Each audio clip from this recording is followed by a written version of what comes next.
성경 보겠습니다. 하나님의 말씀은 요한계시록 11장 15절에서 18절까지 우리 다 같이 읽겠습니다. 시작. 일곱째 천사가 나팔을 불매 하늘에서 큰 음성이 나서 이르되 세상 나라가 그의 그리스도의 나라가 되어 그가 세세토록 왕노릇하리시로다 하니 하나님 앞에서 자기 보좌에 앉아있던 24 장로가 엎드려 얼굴을 땅에 대고 하나님께 경배하여 이르되 감사하옵나니 옛적에도 계셨고 지금도 계신 주 하나님 곧 전능하신 이여 친히 큰 권능을 잡으시고 왕노릇하시도다. 이방인들이 분노하며 주의 진노가 내려 죽은 자를 심판하시며 종 선지자들과 성도들과 또 작은 자든지 큰 자든지 주의 이름을 경외하는 자들에게 상 주시며 또 땅을 망하게 하는 자들을 멸망시키실 때로 서르다 하더라. 아멘. 저와 여러분들 읽은 이 오늘 본문 가운데 이 15절 세상 나라가 우리 주와 그의 그리스도와 나라가 되어 그가 세세토록 왕노릇하리다 라고 하는 것이 이 요한계시록의 가장 핵심적인 본문입니다. 그 말씀이에요. 그래서 오늘은 개관을 하기 위해서 이 본문을 택한 것입니다. 그러니까 요한계시록에서 실제로 이 요한이 환상과 계시 중에 받은 아주 궁극적인 메시지는 무엇이냐면 세상 나라는 망할 것이고 하나님의 나라는 영원할 것이다. 여러분, 도미티안 황제 때 핍박받고 고난받고 괴로웠던 이 하나님의 백성들에게 정말 그들은 하나님의 나라가 도래하지 않을 것만 같았던 아주 절망적인 상황이었습니다. 조금 이따 배경을 살펴보겠지만 요한이 유배된 상태잖아요. 어디로? 반모섬으로 유배된 것입니다. 그래서 그가 복음을 전함으로 고통받는 이들이 결국에는 이렇게 세상의 권세자들이 그토록 여러분들을 괴롭히고 힘들게 하고 그렇게 하지만은 그러나 결국에는 그리스도께서 그의 나라를 확립하시고 세세토록 그분이 왕 노릇하실 것입니다 라고 하는 것이 요한계시록의 가장 핵심적인 메시지라는 것을 여러분들이 전제로 이 말씀을 들을 수 있기를 바랍니다. 여러분, 저는 오늘 전체적인 요한계시록에 대한 개관을 하겠습니다. 첫 번째로는 이 요한계시록에 대한 오해와 선입견을 여러분들과 잠시 나누고, 두 번째로는 이 요한계시록을 기록한 배경에 대해서 여러분들하고 잠시 살펴보고, 또 가장 중요한 그 구조, 요한계시록의 구조를 이해해야지만 이 요한이 지금 서술에 나아가고 있는 진리의 핵심 가운데 우리가 갈 수 있기 때문에 구조에 대해서 알아보고 결국 이 요한계시록을 공부함으로써 우리에게 주는 유익이 무엇인지를 이렇게 살펴보기를 원합니다. 여러분, 요한계시록에서 오해와 편견이 무엇입니까? 요한계시록을 저와 여러분들이 이제 살펴볼 텐데 오해는 뭐냐면 이거 요한계시록을 다루다가 잘못되는 거 아니야? 이렇게 생각하는 경우가 있어요. 그래서 정통교회, 실제로 개혁교회들이 적지 않은 목사님들이 요한계시록을 쉽게 다루지 않습니다. 왜냐하면 이런 선입견이 있어요. 이거 목사님이 이거 다루다가 스스로 자기가 백마탄 왕자라고 말하는 거 아니야? 이렇게 여러분 오해할 수 있습니다. 그래서 쉽게 이 본문을 다루고 강의하려고 하지 않습니다. 그리고 내용 자체가 복잡하기 때문에 한번 잘못 들어갔다가 헤어나오지 못하는 경우를 종종 경험하게 됩니다. 그러나 여러분, 그래서 이 사람들이 오해를 하는데 이 요한계시록은 이단들이 주로 다루는 책이야, 그렇게 말합니다. 사실 맞지만은 이 요한계시록만큼 이 시대 현 마지막 때에 현 기독교인들이 들어야 될 메시지가 이거보다 더 분명한 메시지가 없다라고 생각을 합니다. 그래서 여러분, 많은 사람들이, 특히 이단들이 또 거짓 선지자들이 이 요한계시록을 잘못 풀어요. 굉장히 문자적으로만 풉니다. 그래서 결국에는 19장 11절에 내가 하늘이 열리는 것을 보니 백마와 그것을 탄 자가 있으니 라고 말하는데 자기가 백마 탄 사람이다, 이런 많은 이단의 지도자들이 이렇게 이야기하죠. 그래서 자기네들이 백마 탄 자고 또 보혜사고 이런 엉뚱한 말들을 합니다. 또 어떤 분은 예수님 보좌 옆에 계신다, 또 이런 또 말도 안 되는 이야기들을 하는데, 사실 여러분 그렇기 때문에 우리가 요한계시록을 공부해야 되는 이유가 여기 있습니다. 요한계시록은 조금 이따 살펴보겠습니다만 정말 큰 고통 가운데 있었던 하나님의 백성들에게 용기와 소망을 주는 아주 귀하고 탁월한 메시지입니다. 특히 이 요한계시록을 제대로 이해하려고 하는 DNA가 꼭 필요합니다. 그 DNA가 뭐냐면 하나님의 나라에 대한 소망과 열망, 그리고 하나님의 나라의 주인으로 계신 예수 그리스도를 진실로 사랑하는 마음, 이 두 가지가 요한계시록 이해하는 데 굉장히 중요한 키워드예요. 그래서 여러분 정말 사랑하는 마음이 있으면 쉽게 이해가 된다는 얘기예요. 마치 여러분 정말 사랑하는 사람이 여러분들에게 막 편지를 썼어요. 편지를 썼는데 암호로 썼어요. 둘만 아는. 사랑하는 사람이 쓴 편지는 암호로 썼지만 이해되죠. 근데 사랑하는 마음이 없는 사람, 제3자, 엄마나 아니면은 뭐 동생이 보면 이해를 못하는 것이죠. 그러니까 요한계시록에 대한 이해의 키워드는 주님을 사랑하는 마음과 하나님의 나라에 대한 소망, 이것이 있는 사람들은 이 요한계시록에 대해서 은혜를 많이 누리게 된다는 것이죠. 여러분들이 이 마음이 있기를 바라고 또 있을 줄 믿습니다. 그래서 여러분 첫 번째 오해는 무엇이냐면 이 요한계시록은 이단들이 주로 다루는 책이고 이 요한계시록을 잘못 다루었다가는 어려워질 수 있다라고 하는 것이 오해라는 것입니다. 주님을 사랑하는 마음과 하나님의 나라에 대한 소망이 있다면 무엇보다 쉬운 책이라는 것이에요. 그래서 저와 여러분들에게 그러한 은혜를 주실 줄 믿습니다. 그래서 요한계시록 마무리할 때 이 두 가지가 더욱 우리 마음 가운데 불붙듯 일어나야 되는 것이에요. 무엇이냐면 주님을 향한 사랑과 하나님의 나라에 대한 소망이 이 계시록을 마치고 나면 불붙듯 일어나야 되는 것이에요. 두려움과 공포심이 아니라. 그래서 여러분 또 오해가 무엇입니까? 요한계시록에 대한 오해가 무엇이에요? 그것은 여러분 어렵다라는 것이에요. 사실 여러분 요한계시록이 어려운 책입니다. 그런데 무조건 어렵다라고만 생각하면 안 되는 것이에요. 왜냐하면 상징적으로 되어 있는 것들을 구약과 비추어서 잘 해석하게 되면 그렇게 어려운 책이 아니다라고 하는 것이에요. 그러니까 무조건 어렵다라고 하는 것이 오해다라는 것입니다.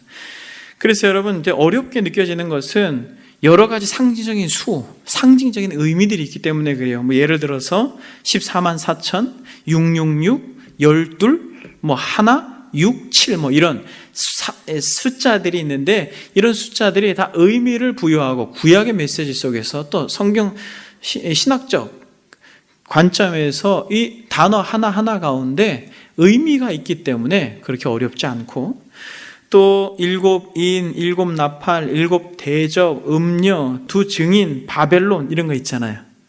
그리고 머리가 7개고 뭐 뿔이 10개 달린 짐승, 우리가 마치 판타지 소설에나 나올까 말까 그런 용어들을 다 사용하고 있지만은 결국 여러분 이것을 썼을 당시에 이것을 받아든 그리스도인들, 그들은 이것을 보고 그대로 읽고 이해가 됐고 위로가 됐고 소망이 됐다라는 것이에요. 여러분 한번 보세요. 요한이 이거를 써서 소아시아의 7교회 그들에게 편지하고 그들이 이것을 읽히고 했을 때 사랑하는 여러분, 그들이 이것을 읽고 이게 무슨 뜻이야 라고 했으면 여러분 계시의 의미가 없는 것이죠. 그러나 그들이 읽고 이해하고 위로를 받고 소망 가운데 그들이 이 말씀이 적용됐다라는 것 속에서 우리가 너무 어렵다라고만 생각하지 말아야 할 것입니다. 그래서 우리가 차츰 하나님의 말씀을 통하여서 이런 것들을 하나씩 풀어내기 원합니다. 666에 대한 오해가 심해가지고 한때는 어땠어요? 바코드 나왔을 때 이거 다 계산하니까 더하기 666 이래가지고 막 어떤 사람들은 절대 신용카드 긁지 않고 신용카드 쓰지도 않고 뭐 물건을 매매할 수도 없어 막 이러면서 어떤 사람은 하이패스도 지나가지 않아요. 이것이 다 그렇게 찍히는 거여서. 근데 여러분 지금 여러분들 하이패스 지나지 않는 사람 있어요? 바코드 안 찍는 사람 있어요? 그러니까 사실 여러분 그런 어떤 잘못된 어떤 종말론적 개념과 이해로 우리 인생들로 하여금, 신앙인들로 하여금 괜한 두려움과 공포심으로 이끌고 가죠. 그래서 첫 번째 오해는 이단들이 주로 쓰는 거기 때문에 함부로 다루면 안 된다라는 오해고, 두 번째 오해는 무엇이냐면 되게 어렵다라고 하는 오해고, 세 번째 오해는 무엇입니까? 무섭다 이거죠. 두렵다, 공포, 막 이렇게 내가 휴고 안 되면 어떻게 하나, 뭐 이런 거 있잖아요. 그래서 이런 모든 것들을 여러분, 우리가 이 요한계시록을 이해하면서 우리가 정말 이 계시가 주는 위로와 계시가 주는 소망과 계시가 주는 풍성함 가운데로 나아갈 수 있기를 바랍니다. 그래서 여러분, 무섭다라고 하는 오해인데, 여러분 왜 무섭습니까? 보니까 이 중간에 정말 많은 부분에 계속 심판하잖아요. 그래서 무서워요. 첫 번째 7인을 땜으로 심판하고, 또 두 번째 7 나팔로 심판하고, 나팔을 불무로, 세 번째는 7 대접을 막 붐으로 심판하죠. 그래서 여러분 한번 성경을 찾아보겠습니다. 16장. 16장에 보면은 나팔 같은 경우는 좀 길기 때문에 여러분 대접으로 왔습니다. 대접을 보니까 첫 번째 천사가 그 대접을 땅에 막 쏟으니까 2절에 16장 2절 짐승의 표를 받은 사람들과 그 우상에게 경배하는 자들에게 악하고 독한 종기가 나고, 둘째 천사가 그 대접을 바다에 쏟으니까 곧 죽은 자의 피같이 딱 되고 바다 가운데 모든 생물이 죽고, 셋째 천사가 그 대접을 강물 근원에 쏟으니까 피가 되고, 또 여러분 8절을 보니까 넷째 천사가 그 대접을 해 쏟으면 해가 권세를 받아 불로 사람들 막 다 태우고 사람들이 크게 태움에 태워진지라. 이 재앙들을 행하는 권세를 가지신 하나님의 이름을 비방하며 또 회개하지 아니하고 주께 영광을 돌리지 아니하더라. 이렇게 이야기합니다. 그리고 다섯째 천사가 그 대접을 그렇게 이야기하면서 쏟아서 어두워지며 사람들이 막 아파서 자기 혀를 깨물고 고통하고, 여섯 번째 천사가 그 대접을 큰 강 12절에 유브라데 소돔에 강물이 말라서 동방에서 왕들이 예비하고, 또 내가 보면 개구리 같은 새 더러운 용의 입과 짐승의 입과 거의 선지자들의 입에서 나오는, 그러니까 그냥 분위기 자체가 스산하죠. 17절 일곱째 천사가 그 대접을 공중에 소돔에 큰 음성이 성전에 모자롭다 나서 이르게 되었다 하시니 번개와 음성들과 우레소리가 있고 또 큰 지진이 있어 얼마나 큰 사람들이 땅에 있어 온 이를 이같이 큰 지진이 없었더라 라고 하면서 일곱째 제접에 대한 어떤 이 두려움에 대한 내용들을 기록하고 있습니다. 이처럼 첫 번째 재앙, 두 번째 재앙, 세 번째 재앙, 인을 떼고 나팔을 불고 대접을 쏟음으로써 이 전 인류가 멸망하는 것들을 이야기했는데, 사실 여러분 우리가 이 16장 9절을 보게 되면 사람들을 크게 태우죠. 태워진지라 이 재앙들을 행하는 권세를 가지신 하나님의 이름을 비방하며 또 회개하지 아니하고 주께 영광을 돌리지 아니하더라. 여러분 여기서 우리가 알 수 있는 것은 무엇이냐면, 이 환상 가운데 두 번째 환상으로 보여주신 이 여러 가지의 재앙의 내용들은 누구를 향한 것입니까? 여러분, 이 주께 영광을 돌리지 않는 이들을 위한 것이에요. 스스로 영광을 취하는 사람들, 즉 회개하지 아니하고 인생을 자신의 것이라고 생각하면서 자신의 멋대로 살아간 불신자들을 향하여서 부으시는 진노입니다. 그러니까 여러분, 이것은 그리스도인들 당시에 정말 예수가 나의 주인이십니다 라고 믿고 끝까지 고난 가운데에서도 믿음을 지켰던 이들을 향하여서 붙는 그런 진노와 재앙이 아니라는 것이에요. 이것을 구약적 표현으로 보게 되면 애굽 왕에게 가가지고 바로 앞에 가서 나의 백성 이스라엘을 보내달라. 그들로 하여금 나를 뭐하게 하길 원한다? 예배하기를 원한다. 섬기기를 원한다라고 말할 때 보내지 않아서 몇 가지 재앙을 내렸습니까? 10가지 재앙을 내렸죠. 그 재앙의 의미를 담아내고 있다는 것입니다. 그러니까 우리가 무조건 무서운 책이다 라고 생각하면 안 돼요. 그리스도인들에게 있어서는 무서운 책이 아니라 어떤 책이에요? 소망의 책이에요. 희망의 책이에요. 오히려 하나님의 그 주권적 통치로 말미암아 하나님을 의지하고 바라볼 수 있는 영광스러운 책이다라고 하는 것입니다. 그래서 이 세 가지 어떤 오해가 있다라는 것입니까? 첫 번째, 이단들이 다루어야 하는 책이기 때문에 우리가 잘못 다루어서는 안 된다라고 해서 쉽게 접근하지 못하는 것. 두 번째, 이것이 굉장히 어려운 책이다라고 하는 무조건 회피하고자 하는 마음. 세 번째, 두렵고 무섭다라고 하는 어떤 공포심, 여러분 이 세 가지에서 여러분들이 지금 자유로워지길 바랍니다. 그래요. 그러면 여러분 결국 그리스도인들에게 소망이 되고 위로가 되고 희망이 되는 메시지라고 하는 것을 우리는 어떻게 알 수 있냐면 배경을 보면 알 수 있습니다. 여러분 이 요한계시록이 언제 써졌습니까? 학자들이 여러 학자들이 이야기합니다. 네로 당시에 쓰여졌다 그렇게 말하지만은 대부분의 많은 학자들이 도미티안 황제 때 치세 때 이 글이 쓰여졌다 이렇게 말합니다. 도미티안 황제는 로마의 11대 왕입니다. 왕이 치세 말기에 거의 말년쯤 됐을 때, 즉 AD 95년이나 96년쯤에 이것이 기록되었다라고 하는 것이 가장 유력한 가르침입니다. 그러니까 여러분 이 요한계시록이 어디서 쓰여졌습니까? 밤모섬에서 쓰여졌다 이렇게 말합니다. 근데 여러분 지금 밤모섬에 지금 왜 가 있어요? 요한이 밤모섬에 가 있는 이유를 9절에서 정확하게 이야기합니다.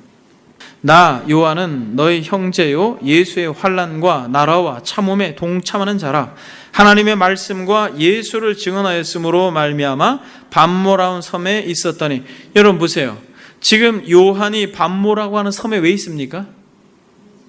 밤모라고 하는 섬에 왜 있어요?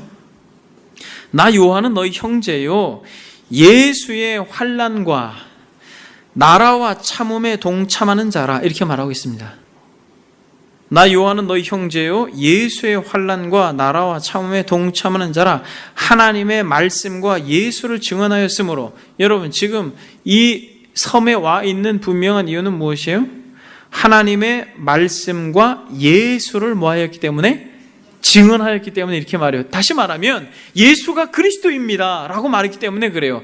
당시에 황제가 왕이었기 때문에, 그러나 우리의 왕은 그리스도다라고 말하니까 정치모험이 되는 것이에요. 그래서 유배당한 것입니다. 그러니까 예수 그리스도를 믿음으로 인해서 고난받는 현장에 있는 것이에요. 근데 왜 이렇게 그리스도의 복음을 증거했습니까? 너희 형제요 그리고 예수의 환난과 나라에 동참한 사람이다 라고 하는 것입니다.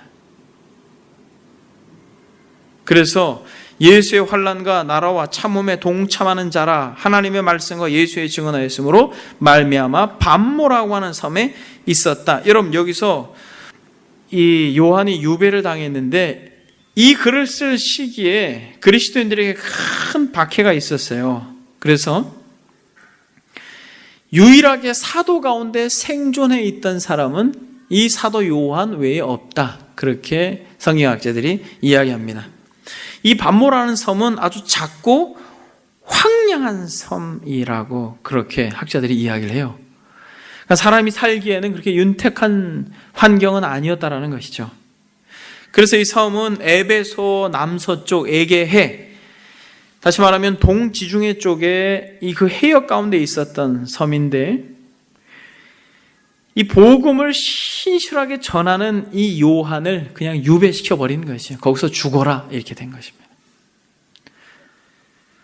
근데 요한은 결국 그 섬에서 나오게 됩니다만, 결국에는 이곳에 가서 이 요한계시록을 쓴 것은 어떤 이유라는 것이에요? 예수 그리스도를 전함으로 인하여서 큰 박해의 결과라는 것입니다. 결국 여러분 이 당시에 순교자들이 속출했어요. 그럼 여러분 2장 13절을 한번 보겠습니다. 2장 13절 여러분들 한번 같이 읽겠습니다. 시작.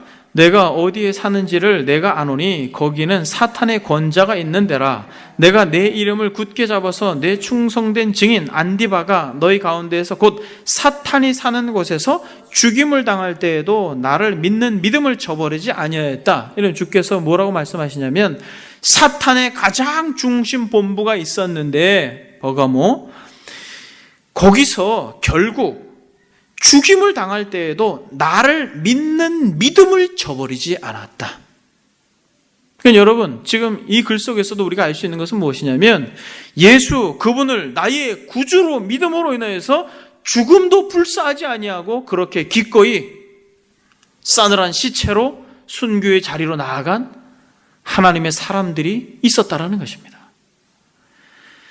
결국 요한은 유배됐지만은 여전히 그리스도를 믿고 그를 따르겠다라는 이유로 이렇게 죽어간, 순교된 사람들의 현장이 바로 이 서신을 받아드는 사람들의 현장이라는 거죠. 그래서 여러분, 이 박해가 정말 이 폭풍의 그 시도가 마치 파도처럼 일렁거리는 그 시기에, 또 소아시아 7교회 가운데 말할 수 없는 큰 파괴력으로 몰아치고 있는 그때, 2장 10절을 한번 보겠습니다. 2장 10절. 너는 장차 받을 고난을 두려워하지 말라, 이렇게 말합니다. 뭐라고 말합니까? 너는 장차 받을 고난을 뭐하지 마라? 두려워하지 마라. 여러분, 이것은 에베소 서머나 교회를 향하여서 한 말인데, 실제로 결국에 계속해서 이 고난의 폭풍우가 몰아칠 것을 우리 주님은 말씀하고 있는 것이죠. 예수 그리스도를 믿음으로 인해서 큰 환난 가운데 있었던 이들, 그들에게 뭐라고 말하냐면, 장차 받을 고난을 두려워하지 마라. 볼지어다 마귀가 장차 너희 가운데에서 몇 사람을 옥에 던져 시험을 받게 하리니 너희가 10일 동안 환난을 받으리라. 그러면서 주님이 뭐라고 말합니까? 내가 죽도록 충성하라. 그리하면 내가 생명의 관을 내게 주리라. 여러분, 여기서 죽도록 충성하라라고 말하는 것은 정말 죽음을 말하는 것이에요. 그냥 열심히 충성하라고 말하는 것이 아닙니다. 나와 함께 죽는 자들에게 생명의 관을 주겠다라고 약속하시는 것이에요. 그래서 여러분, 1세기 이 당시에 로마의 황제의 이 치하에서 고통받고 사자밥이 되고 불에 타 죽는 그들을 향하여서 우리 주님께서 권면하고 있는 것뿐만 아니라 이 안락한 유혹받는 이 시대 가운데에도 주님이 요청하고 있는 요구를 하는 것을 우리는 잊지 말아야 할 것입니다. 여러분, 역사를 보게 되면, 기독교 역사를 보게 되면 두 가지로 기독교인들을 핍박했어요. 하나는 무엇입니까? 하나는 이러한 극한 고난이었습니다. 또 하나는 무엇이었어요? 아주 말할 수 없는 안락함으로 유혹하는 것이었습니다. 만약 여러분들의 삶이 안락한 그러한 편안한 삶을 살고 있다면, 여러분, 중세의 타락한 시대와 같이 로마가 기독교를 국교로 정하고 돈을 싸들고 가서 그렇게 정치인들에게 내가 사제가 되길 원합니다라고 말하면, 그렇게 사람들 앞에서 그렇게 예배를 집도할 수 있는 사람이 되게 했던 것처럼, 여러분, 역사 속에서 그리스도인들, 기독교인들에게 사단이 한 가지 방법으로는 공격하지 않는다는 것입니다. 이 당시처럼 죽이고 찌르고 찢고 태우고 하는 것으로 그리스도인들을 공격하기도 하지만은, 역사 속에서 많은 타락상 가운데 그냥 노출시키고 돈이면 무엇이든 됐던 중세시대와 이 로마 당시의 국교로 삼았던 타락한 시대와 같이 아주 달콤하고 포근하고 따뜻함으로 유혹하고 있다는 것을 우리는 알아야 될 것입니다. 그것이 역사가 말하고 있는 것이에요. 그러니까 여러분, 지금 이것이 우리 주님께서 장차 받을 고난을 두려워하지 말고 볼지어다 라고 말하면서, 마귀가 장차 너희 가운데 몇 사람을 옥에 던진다라고 말할 때, 이것은 무조건 그냥 감옥에 집어넣고 불에 집어넣고 찢고 찌르고 하는 것으로만 생각하면 안 된다는 것이에요. 그래서 근신하라 깨어라 라고 말할 때, 여러분, 오히려 환난이 오고 어려움이 오고 핍박이 오고 기근이나 고통이 오게 되면 진짜 그리스도인들은 일어섭니다. 뒤로 물러가지 아니하고 일어서고 복음을 위하여서 달려갑니다. 요한처럼. 그러나 여러분, 정말 그리스도인들이 가장 많이 무너졌던 때는 안락한 때예요. 유혹으로 영혼을 조금씩 망각시킬 때입니다. 그래서 여러분, 지금 어떤 배경이냐면, 이렇게 환난받고 고난받고 괴로웠던 때, 이것이 요한계시록을 기록한 배경이라는 것입니다. 이런 이 배경 속에서 요한은 하나님으로부터 계시를 받아서 그것을 기록합니다. 그리고 환난과 고난과 고통과 하나님의 나라가 망한 것 같아 라고 하는 그때에 사도 요한은 이것을 기록하고 있는 것입니다. 그리고 궁극적으로 하나님의 나라가 망하지 아니하고 망하는 것 같지만, 멸망하는 것 같지만, 이렇게 다 예수 믿는 사람들을 잡아 죽이면 결국에는 복음이 멈출 것 같았지만, 오히려 그것이 그들을 더욱 용맹스럽게 하나님의 나라를 향하여 달려갈 수 있는 하나님의 용사들로 만들었다라고 하는 것을 역사가 증명하고 있고, 그 시기에 왕성하여서 예수 믿는 사람들을 다 잡아 죽임으로 세상 나라가 우뚝 설 것 같았지만은 결국에는 로마라고 하는 나라는 역사 속에서 사라지고 여전히 복음이 흥황하여서 하나님의 나라가 여전히 지금도 전 세계 가운데 전파되어지고 하나님의 백성들을 모으고 있다는 사실을 우리는 역사가 증명하고 있는 것입니다.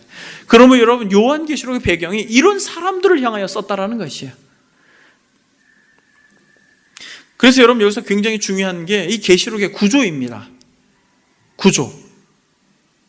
그래서 여러분, 이 구조는 칠판을 가지고 이렇게 그리면은 여러분들이 이해가 좀 쉽겠지만은, 제가 그래서 생각을 했어요. 오늘은 칠판을 그냥 가지고 이렇게 할까 했는데 계속 칠판을 가지고 하기엔 좀 곤란하기 때문에 제가 여러분 이것을 성경을 찾아보면서 여러분들에게 이 구조를 분명하게 익히겠습니다. 근데 여러분, 이 구조를 여러분들이 잘 이해를 하셔야지 앞으로 이 구조의 틀 속에서 저와 여러분들이 계속해서 말씀을 살펴보겠습니다. 여러분, 구조가 어떻게 되어 있냐면 서론과 결론이 있고 이 중간의 본론에는 4가지 환상으로 되어 있습니다.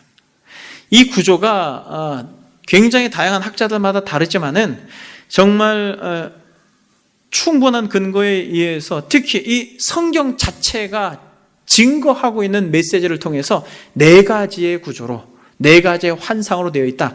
머리말과 4가지의 환상과 이 결론으로 되어 있다라고 여러분들이 이해를 하셔야 됩니다. 근데 여러분, 이 4가지의 환상이 어떤 근거로 그럼 이 4가지의 환상으로 되어 있는가? 이 계시록에 보면 굉장히 많은 내용들이 얽히고 설켜 있는데 어떻게 이걸 4개로 딱 구분할 수 있는가? 그것은 성경의 원어적 개념에 이 단어가 있습니다. 엔푸뉴마티라고 하는 게 있습니다. 이것이 무슨 말이냐면 성령 안에서라고 하는 뜻이에요. 그러니까 성령 안에서라고 하는 단어가 이 4단락을 시작할 첫 문구에 있다는 것이에요. 그래서 이 4가지 환상으로 되어 있다, 이렇게 학자들이 이야기를 합니다. 첫 번째는 1장 10절. 그 윗절이 여러분 서론이겠죠. 그러면 1장 10절, 여러분 9절 10절 한번 읽어보겠습니다. 나 요한은 너희 형제요 예수의 환난과 나라와 참음에 동참하는 자라. 하나님의 말씀과 예수의 증언하였으므로 말미암아 반모라는 섬에 있었더니, 그러면서 말하기를, 같이 읽겠습니다. 10절 시작. 주의 날에 내가 성령에 감동되어 내 뒤에서 나는 나팔소리 같은 큰 음성을 들으니, 이렇게 이야기합니다. 여기서 우리가 무슨 표현이 있습니까? 성령에 감동되어라고 하는 표현이 있습니다. 이것이 바로 성령 안에서 엔푸뉴마티라고 하는 헬라의 원어가 그 단어입니다. 그러면서 여러분 첫 번째 환상이 나오는데, 첫 번째 환상은 뭐예요? 한번 여러분 성경 한번 쭉쭉 넘겨보세요. 에베소 교회에 보내는 말씀 이렇게 이야기하는데 10절에 11절에 보면 이르되 내가 보는 것을 두루마리에 써서 에베소, 서머나, 버가모, 두아디라, 사데, 빌라델비아, 라오게 등 7교회에 보내라 라고 말하면서 계속해서 이제 7교회의 이야기를 하죠. 그러면서 이기는 자는 이와 같이 라고 말하면서 7교회 모두 동일하게 하는 메시지가 무엇이냐면 이기는 자에게 이런 어떤 은혜를 베풀겠다라고 말하죠. 결국 지금 첫 번째 환상에서 말하고 있는 것은 교회인데, 이 교회는 무슨 교회예요? 실제로 당시에 핍박받았던 소아시아의 7교회, 에베소, 서머나, 빌라델비아, 라오디게아, 이 교회들을 기록해서 쓴 것입니다. 이 첫 번째 환상이에요. 근데 여러분, 이것은 단순히 이 7교회를 말하는 것이 아니라 주님께서 오시고 주님께서 다시 오실 때 초림과 재림 사이에 있는 모든 교회를 상징적으로 말하는 것이다 라고 하는 광의적 의미도 가지고 있는 것이에요. 이것이 무엇이다? 첫 번째 환상이다. 근데 여러분, 두 번째 환상은 무엇이겠어요? 두 번째 환상은 4장 2절부터 있습니다. 그래서 4장 1절 2절 한번 보겠습니다. 일 후에 내가 보니 하늘이 열린 문이 있는데 내가 들은 바 처음에 내게 말하던 나팔소리 같은 그 음성이 이르되 오리로 올라오라. 이후에 마땅히 일어나 일들을 내가 내게 보이리라 하시더니 내가 곧 성령에 감동되었더니 라고 말하고 있습니다. 이게 바로 엔푸뉴마티라고 하는 또 단어예요. 그러면서 어린 양에 대해서 이야기하고 있고, 그러면서 이제 계속 뭘 말하고 있냐면, 이게 제일 길어요, 여러분. 무슨 얘기예요? 뭐 용 나오고 여자와 용 나오고 계속 하지만은 이 전체적인 구조 속에서 17장 3절까지 17장까지 가기 전까지 16장까지 여러분 7대접 나오고 다 그렇죠? 17장 바로 가기 전까지 이것은 무엇이에요 여러분? 처음에는 교회죠. 무슨 교회예요? 세상에 실제로 있는 교회, 지상의 교회, 불완전한 교회, 책망받고 칭찬받고 또 칭찬받는 불완전한 교회, 초림과 재림 사이에는 모든 지상 교회를 이야기한다면 첫 번째 환상은, 두 번째 환상은 무엇이에요? 심판입니다. 무슨 심판이에요? 세상을 향한 심판이에요. 이건 역시도 초림과 재림 사이에 있는 무수히 많은 심판들을 총망라한 것이에요. 7인, 7나팔, 7대접, 이 세상 심판을 말하고 있는 것입니다. 그것이 지금 이 요한계시록의 상당히 많은 부분을 차지하고 있는 것이에요. 근데 그 안에 천상의 예배도 보여주고 다양함들이 있는 것입니다만, 그렇게 큰 그림 속에서 세상, 실제 역사가 진행되어지는 속에서의 세상을 심판하는 것이다 라고 여러분들이 그렇게 인식하셔야 됩니다. 그럼 세 번째 환상은 무엇입니까? 17장 3절에 보게 되면 이렇게 이야기하고 있습니다. 곧 성령으로 나를 데리고 광야로 가니라. 내가 보니 여자가 붉은 빛, 이렇게 이야기하고 있습니다. 성령으로 나를 데리고 광야로 가니라 라고 말할 때 여기서 성령으로 나를 데리고 라고 하는 우리나라 글은 좀 다르죠. 그런데 이것도 역시 in the spirit 이라고 하는 성령 안에서 라고는 동일한 단어예요. 엔프뉴마티라고 하는 동일한 단어입니다. 그러니까 이 세 번째 어떤 환상을 보여주고 있는 것이에요. 근데 여러분, 이 세 번째 환상은 무엇입니까? 세 번째 환상 같은 경우는 결국에는 큰 음녀가 나오면서 바벨론의 패망이 나옵니다. 그러니까 다시 세상의 멸망을 말하고 있는데, 이것은 두 번째 환상 가운데 말하고 있는 역사적 세상의 이 심판과는 다른 거예요.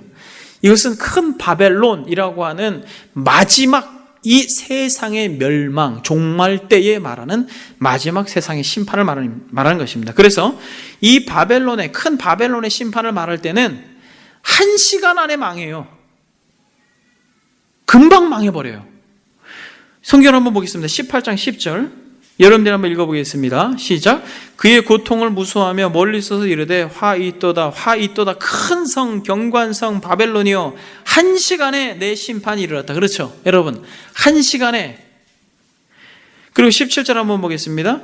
16절부터 이르되 화이또다 화이또다 큰 성이여 세마포 옷과 자주옷과 붉은 옷을 입고 금과 보석과 진주로 꾸민 것인데 그러한 부가 1시간에 망하였도다. 여러분 보세요. 화이또다 큰 성이여 세마포 옷, 자주옷, 붉은 옷 정말 입고 금과 보석과 진주로 꾸민 것, 그러한 부가 1시간에 망하였도다. 모든 선장과 각처를 다니는 선객들과 선원들과 바다에 일하는 자들이 멀리 서서 그가 불타는 연기를 보고 외쳐 이르되 이 큰 성과 같은 성이 어디 있느냐? 이 큰 성, 장망성, 이 세상을 향하여서 1시간에 망한다.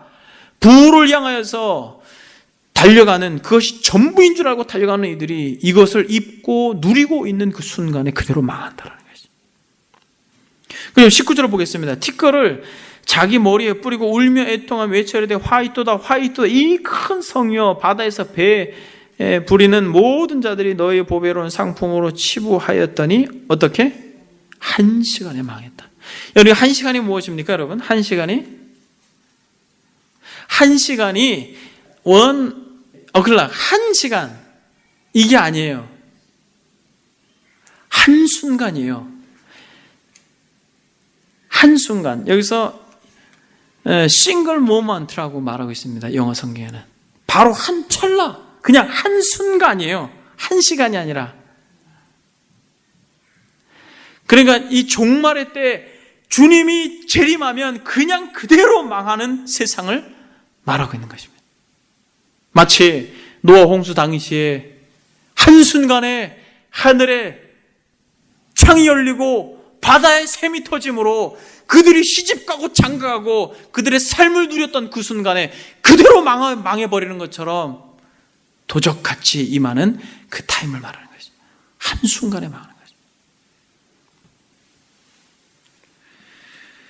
그리고 여러분 21장 10절에 보게 되면 또 동일한 표현이 있습니다. 21장 10절에 보니까 9절 보겠습니다. 9절 10절. 7대접을 가지고 마지막 7장을 담은 7천사 중 하나가 나와서 내게 말하여 이르되 이리 오라. 내가 신부 곧 어린 양의 아내를 내게 보이리라 하고 성령으로 나를 데리고 크고 높은 산으로 올라가 하나님께로부터 하늘에서 내려온 거룩한 성 예루살렘을 보니 하나님의 영광이 있어 그 성의 빛이 지극히 귀한 보석 같고 벽옥과 수정같이 맑더라. 여러분 이것은 어디예요?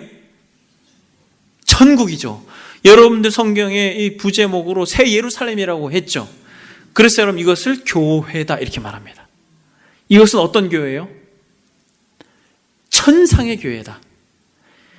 그리고 결국 결론 부분으로 마무리를 짓는 것입니다.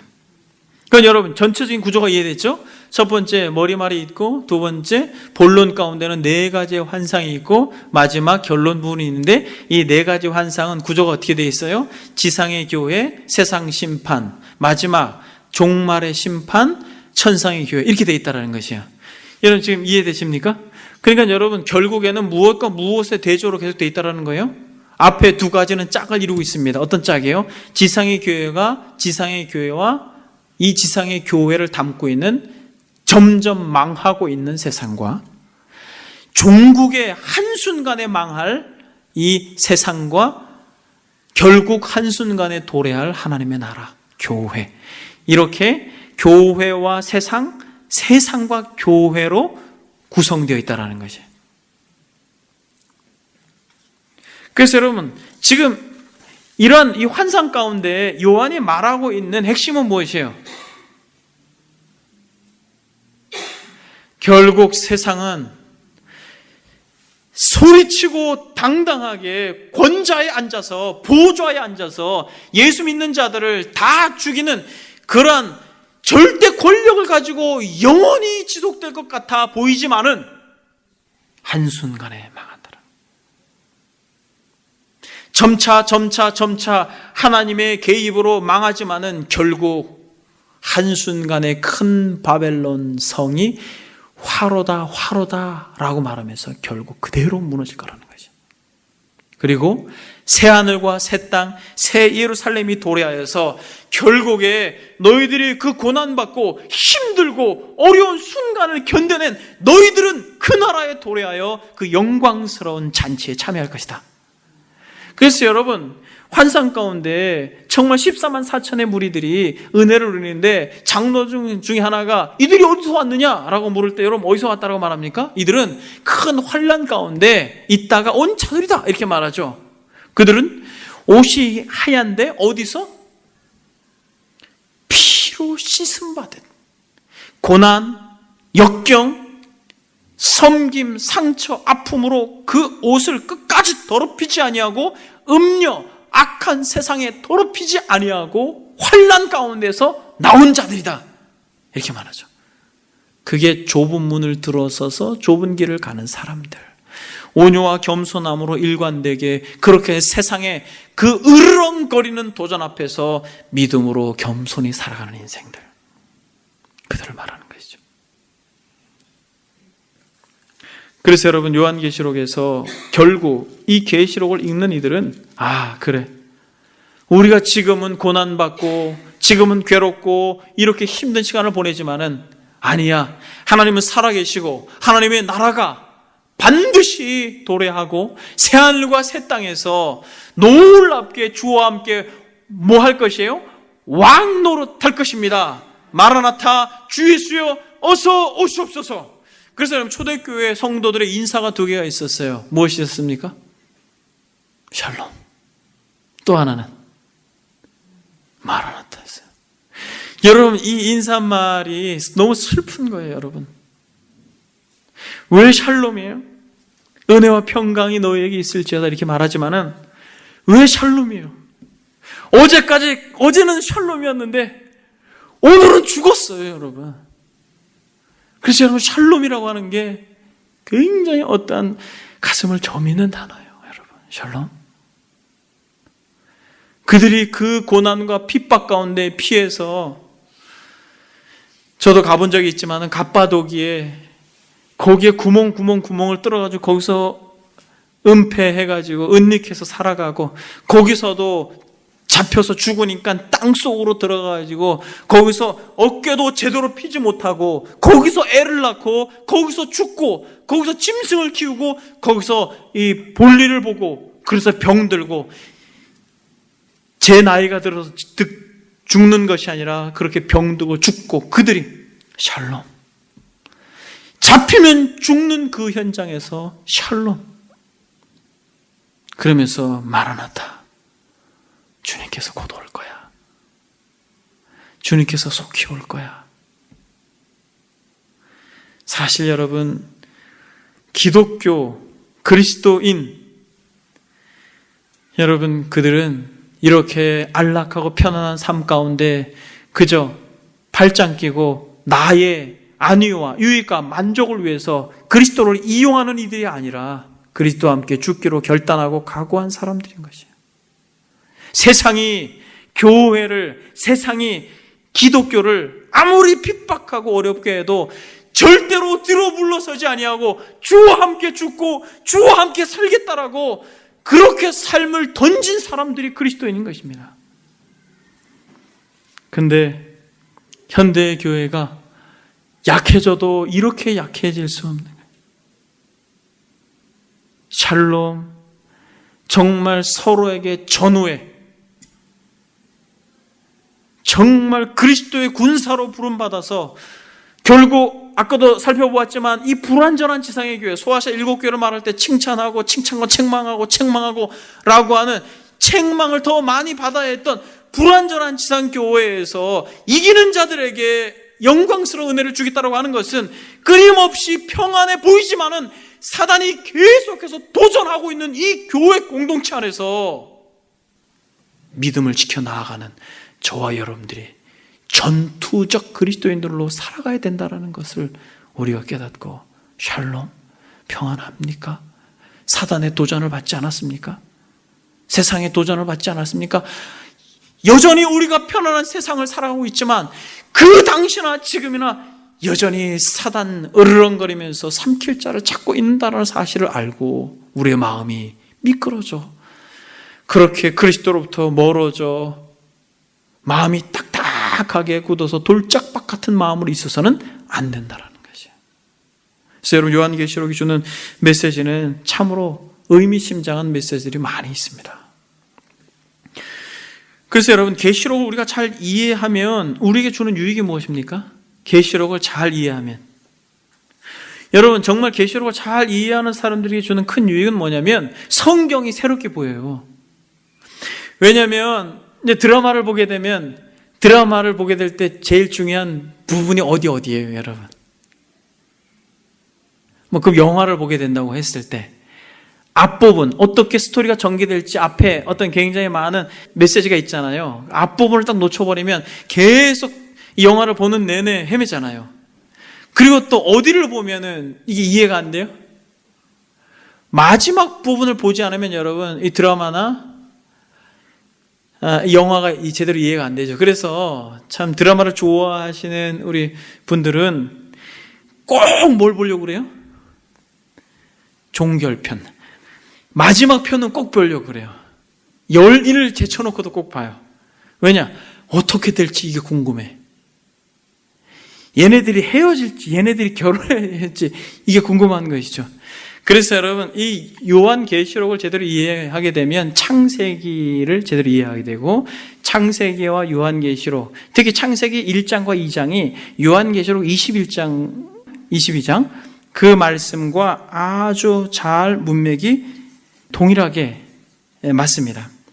창세기 1장 2장에는 에덴 동산, 생명나무, 생명수, 창조, 하늘과 땅, 그거에 대해서 이야기합니다만, 계시록 21장 22장에는 동일하게 새 에덴 동산, 새 예루살렘, 그리고 생명나무와 생명수, 또 새 창조, 새 하늘과 새 땅에 대해서 이야기합니다. 그래서 여러분, 요한계시록을 제대로 이해하게 되면 성경이 새롭게 보인다는 것이에요. 그리고 두 번째는 교회가 세상을 이길 수 있는 힘을 가지게 돼요.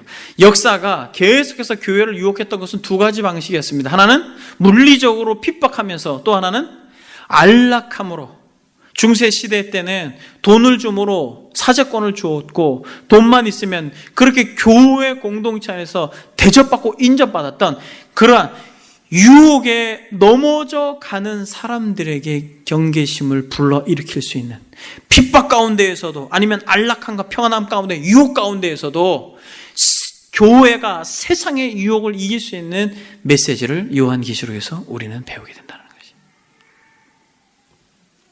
그리고 세 번째는 이단과 사이비 종교 집단에 빠지지 않게 됩니다.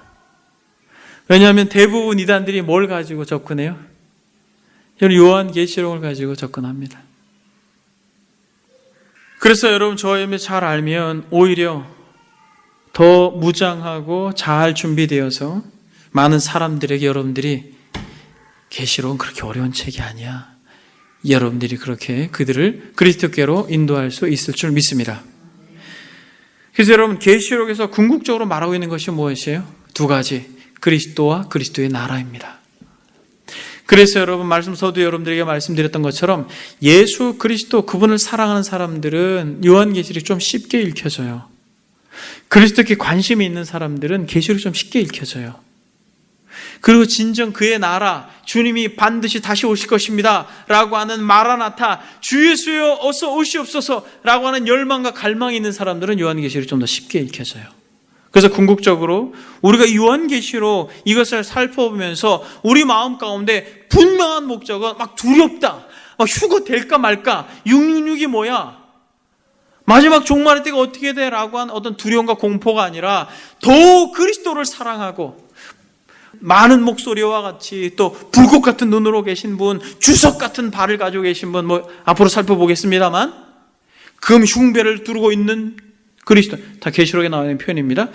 예수 그리스도 그분의 영광스러움을 보고 또 그분이 왕으로 통치할 그 나라를 사모하는 것이 요한계시록이 말하고 있는 핵심이요, 요한이 이 글을 읽는 독자들에게 반드시 마음속에 보석처럼 간직하기를 원하는 핵심입니다.